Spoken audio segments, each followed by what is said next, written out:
Esta es María Evangelizadora Radio, el camino a tu santidad, porque es un pedacito de cielo en tu hogar.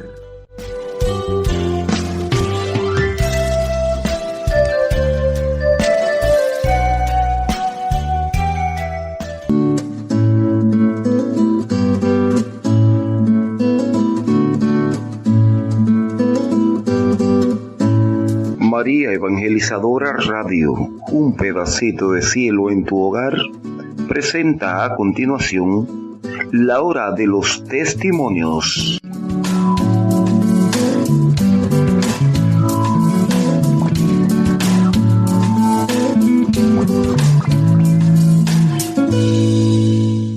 Eso se me pasa una tarde, esa tarde no me pude ni fumar una marihuana, ni siquiera un cigarrillo, nada. Eso se me pasa una tarde ahí llorando, arrepintiéndome. Y me acuesto a dormir en la noche, y cuando yo me acuesto a dormir, se me paró el diablo al frente. Jeremías 29:11 dice: qué bien me sé los pensamientos que tengo sobre ustedes, pensamientos de bien y no de mal, de darles un futuro lleno de esperanza. Mi nombre es el Padre Bernardo Moncada. Soy el primer sacerdote youtuber de la Iglesia Católica. Bienvenidos a una edición más de Vidas que dan fruto. Hoy tengo un testimonio impactante. Un hombre que fue sacado de la oscuridad y puesto bajo la luz misericordiosa de Dios. Alex, bienvenidos. Padre, buenas a Vidas ¿cómo que dan estás? fruto. Bien, Muchas personas quisieran verdaderamente conocer tu testimonio. ¿Quién era Alex antes de conocer al Señor? Bueno, pues vengo de una familia donde somos 6 hermanos en ese momento, 4 mujeres y 2 hombres. Pues en aquel tiempo nos criamos en zona 19 de Ciudad Bolívar, barrio Jerusalén Candelaria. Y pues obviamente en ese tiempo era un rancherío, eran casitas de teja, de madera. Pues nosotros llegamos allá, pues obviamente una familia más. Y mi papá trabajaba con la Federación de Cafeteros en ese tiempo, y él viajaba. Se iba 15, 20 días, dependiendo del estado de la carretera, el tiempo en ese momento. Y así mismo dependía el tiempo que se iba, pues por ende mi papá no mantenía al frente de la casa, se podría decir de esa manera.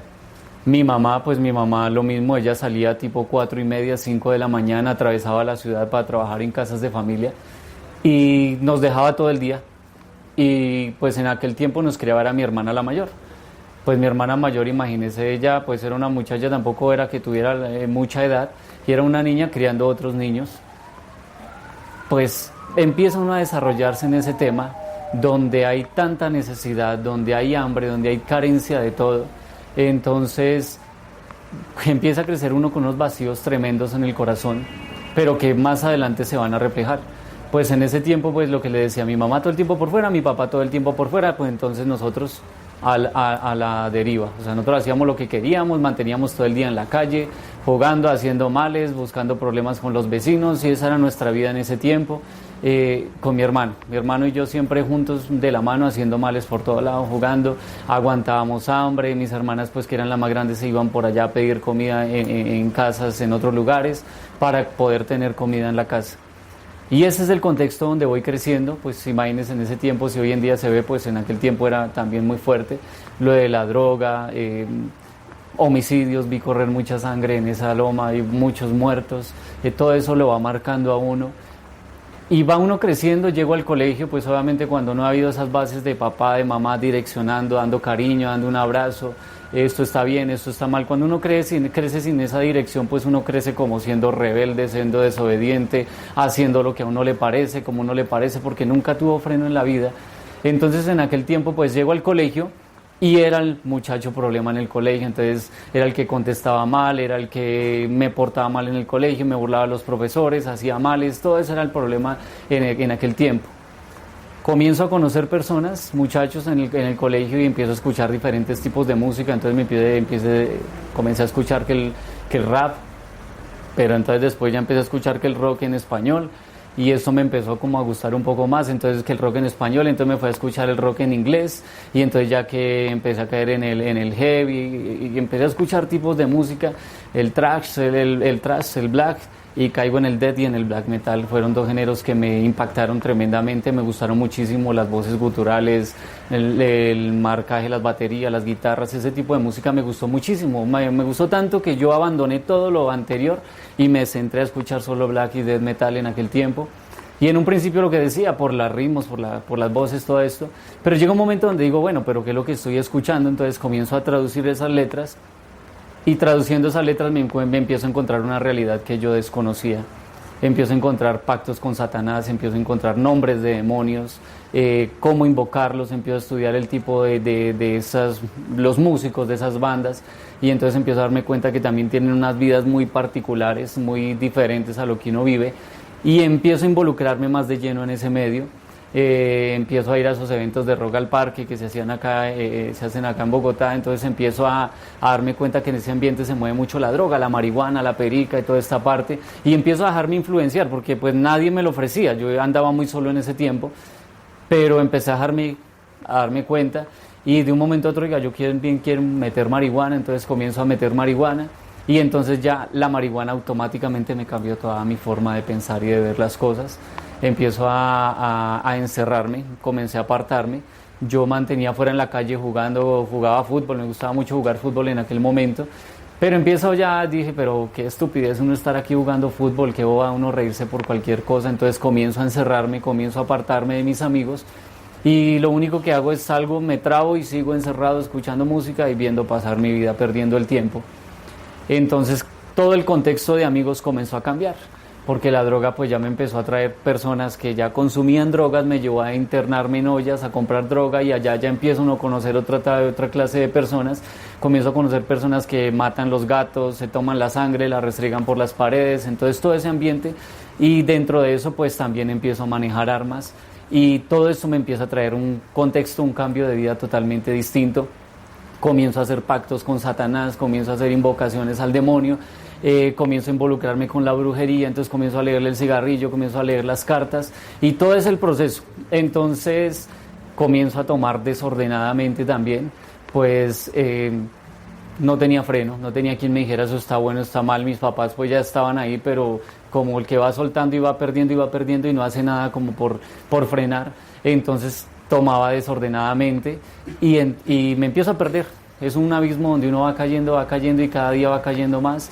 Comienzo a estar detenido, porte ilegal de armas, detenido porque tenía problemas, porque robaba, porque una cosa, porque la otra.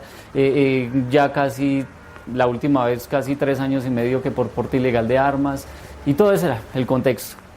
Llegué al punto en que yo no comía porque odiaba tanto a mis padres que yo, con tal de no verlos, yo entraba directamente a mi cuarto, entraba, salía, y esa era mi vida. No dejaba que nadie se metiera conmigo, no dejaba que nadie me hablara menos de Dios, hablaba mal de Dios. Para mí Dios era un asco, para mí Dios era una farsa, para mí Dios era una porquería, y ese era mi contexto en aquel tiempo.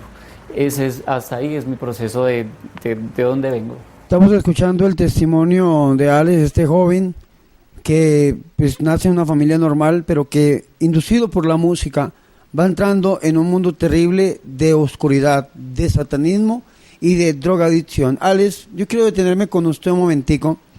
Hay muchas personas en el mundo que creen que la marihuana no es dañina porque hoy en día se dice que es una medicina y la están legalizando en X o Y lugar. ¿Qué consejo le daría usted a los jóvenes que están incursionando en este momento en ese vicio, en esa droga que es la marihuana? Pues yo siempre decía que la marihuana es la eterna guerra mental, no, la droga siempre ha sido la eterna guerra mental. Cuando yo comienzo a consumir marihuana, al principio pareciera que no pasa nada, pero dentro de las trabas empieza uno a razonar, ¿no? Y uno razona, y uno podría decir que uno empieza a filosofar sobre muchas cosas, y realmente uno empieza a entender las cosas desde otro punto de vista, y uno razona desde otro punto de vista. Pero el problema es que empieza a dañar. Una de las consecuencias que me pudo haber quedado fue la pérdida de la memoria, obviamente, eso sí es comprobado científicamente, donde se le queman neuronas a uno y uno queda con pérdida de la memoria para algunas cosas, y a mí ese ha sido un problemita que me quedó. Lo otro es eso, empieza uno a razonar en esos momentos de traba, de estar uno perdido en ese viaje de la marihuana, aunque pues no es tan fuerte como otras drogas, pero igual genera eso trae consecuencias. Empieza uno a razonar y empieza uno a darse cuenta de otras realidades y empieza uno a involucrarse con esas realidades, el problema siempre con el drogadicto y generalmente es uno empieza a apartarse solo. Uno piensa que es que la gente lo está haciendo a un lado y entonces ya uno ve a alguien hablando algo, estos están hablando mal de mí, y entonces automáticamente uno mismo es el que se empieza a apartar. ¿Y cómo empieza el muchacho cuando empieza a consumir droga? Empieza a encerrarse, empieza a quedarse solo. O sea, yo me empecé a dar cuenta, hoy en día lo entiendo, de que una de las consecuencias de apartarme fue también la misma droga, porque uno empieza a no aceptarse. Yo estaba sentado así y lo que le decía, están hablando mal de mí, no me siento bien acá.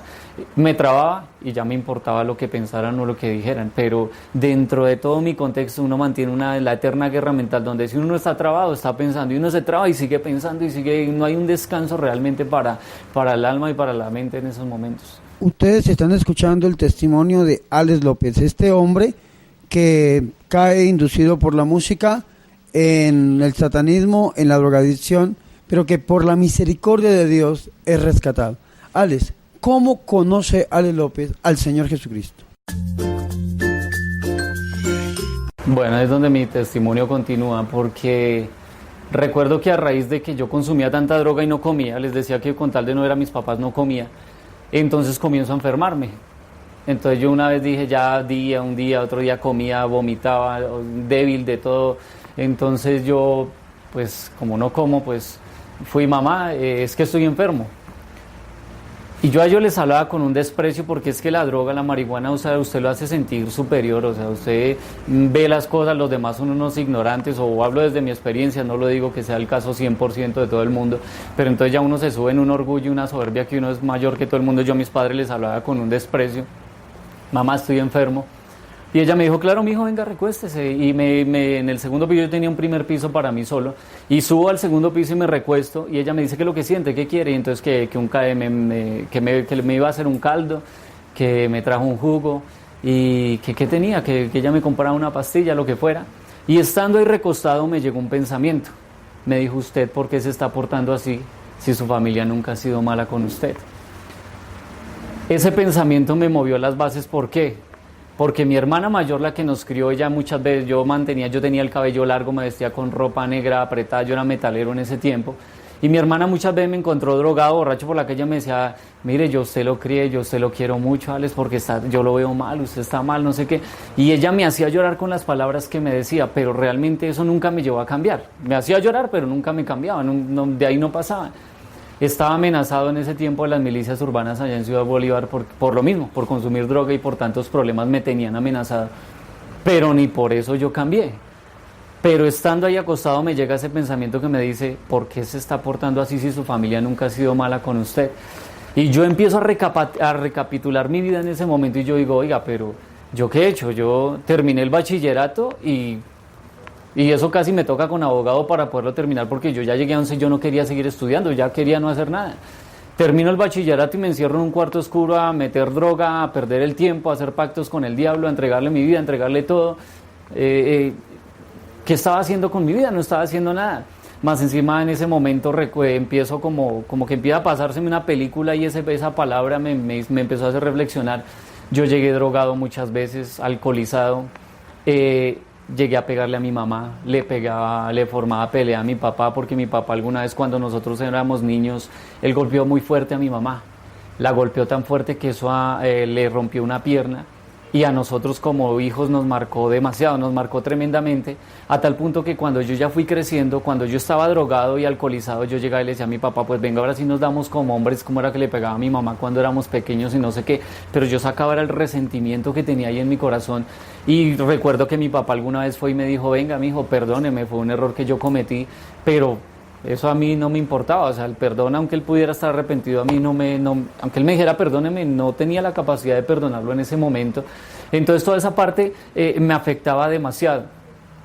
Yo estando ahí recostado y le decía, y reflexiono en todo eso, ¿por qué se está portando así? Su papá, aunque ha estado fuera, aunque el hombre ha cometido errores, pero a la larga no puedo decir que mi papá llegó borracho siempre y se alocó y nos dio y que no sé, nada, gracias a Dios tampoco fue así. Y mi mamá, yo dije, mi mamá era una mujer histérica, mi mamá, ella le daban unos ataques de ira, que ella estrellaba todo, nos trataba mal, a mis hermanas les decía unas groserías que yo creo que ni en la calle se las decían. Y mi mamá era muy mal geniada, o sea, la imagen de mi mamá sí en el momento era muy fracturada. Pero yo dije, si mi mamá es así, es porque entendí que mi mamá, si mantenía de esa forma, era porque ella